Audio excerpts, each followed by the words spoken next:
Hello बच्चों, आपका स्वागत है हमारी यूट्यूब चैनल पर। आज हम लाए हैं आपके लिए इम्पोर्टेंट एमसीक्यू कक्षा 10 वालों के लिए। तो आइए इन्हें सॉल्व करते हैं। हिंदी के हैं ये सब एमसीक्यू। चलो सॉल्व करते हैं इन्हें। पहला क्वेश्चन है हमारा, सही विकल्प का चयन कर लिखिए। इसके अंतर्गत पहला क्वेश्चन है, सूर सारावली के कवि का क्या नाम है। सूर सारावली के कवि का क्या नाम है? सूरदास जी। ये तो सबको पता होगा क्योंकि सूरदास जी ने सूर सारावली लिखा है। और सूर सूर यहाँ पे मिल रहा है। नागार्जुन, नागार्जुन का मूल नाम क्या था? नागार्जुन का मूल नाम था वैद्यनाथ मिश्र। वैद्यनाथ मिश्र। आप लिख लेना, समझ लेना, याद कर लेना। और मैथिली शरण गुप्त ने एक क्या लिखा है? खंड काव्य, जिसका नाम है पंचवटी। पंचवटी इंपॉर्टेंट खंड काव्य मैथिली शरण गुप्त का। पंचवटी खंड काव्य लिखा है इन्होंने, पंचवटी। इसके बाद है, कवि निराला का जन्म हुआ।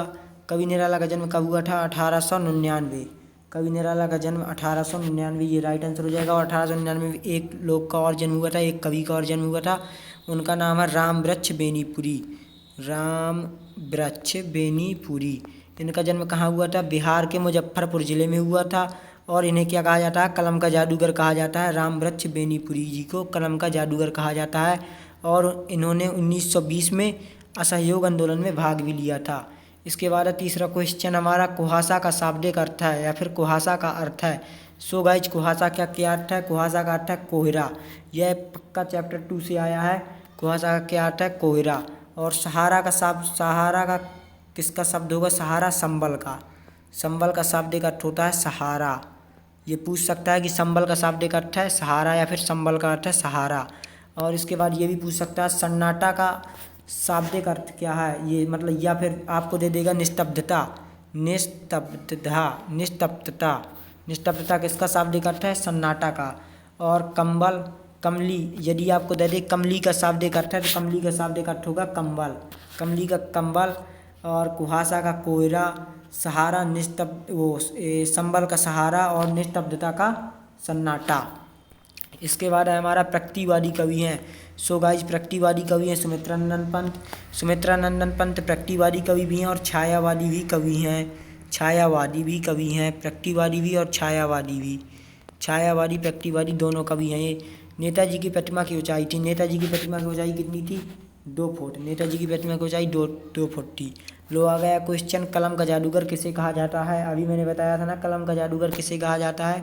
कलम का जादूगर कहा जाता है राम वृक्ष बेनीपुरी को। राम वृक्ष बेनीपुरी जी का जन्म 1899 में। कहाँ 1899 में हुआ था? बिहार के मुजफ्फरपुर में। स्वयं प्रकाश जी का जन्म 1947, जब देश आज़ाद हुआ था। ये इनका ज़्यादातर समय कहाँ बीता? भोपाल में। भोपाल में रहते थे ज़्यादातर समय। जगह कम है इसीलिए लिखने में प्रॉब्लम हो रही है। और आगे की एक इम्पॉर्टेंट रचना है, मैं क्यों लिखता हूँ। बार बार पेपर में आती है, मैं क्यों लिखता हूँ। मैं क्यों लिखता हूँ।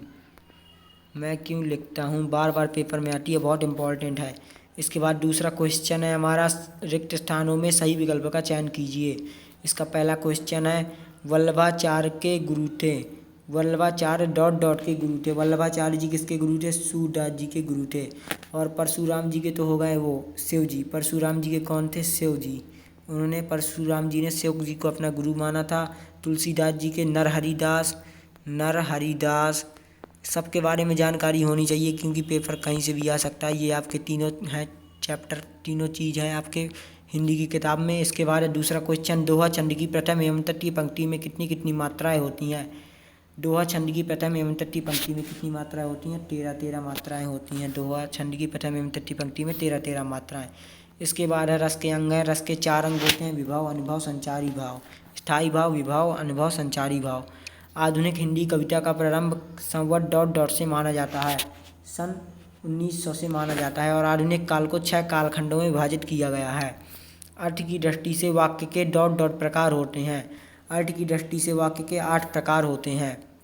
इसके बाद छंद के डॉट डॉट प्रकार है। छंद के 2 प्रकार हैं, मात्रिक, वर्णिक। मात्रिक, वर्णिक।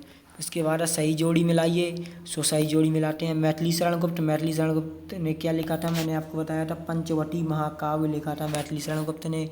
रिसाई, रिसाई का शाब्दिक अर्थ हो गया। रिसाई का शाब्दिक अर्थ है क्या है? यहाँ पे दिख नहीं रहा रिसाई का शाब्दिक अर्थ। हाँ, क्रोध करना। रिसाई का शाब्दिक अर्थ हो गया क्रोध करना।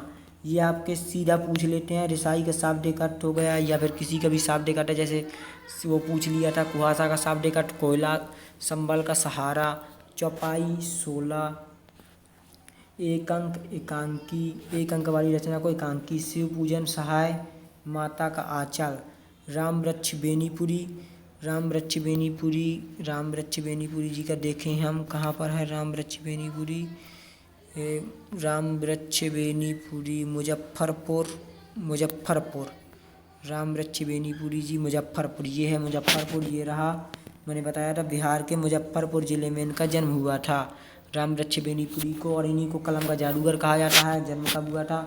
1899 में हुआ था। 1899, 1920 में इन्होंने असहयोग आंदोलन में भाग लिया था। और बस बाकी इनके बारे में ख़त्म है राम वृक्ष बेनीपुरी के बारे में। इसके बाद एक वाक्य में उत्तर दीजिए। सो रामचरितमानस का मुख्य छंद क्या है? चौपाई। चौपाई, चौपाई की प्रत्येक चरण, चौपाई के चरण प्रत्येक चरण में 16 मात्राएं होती हैं।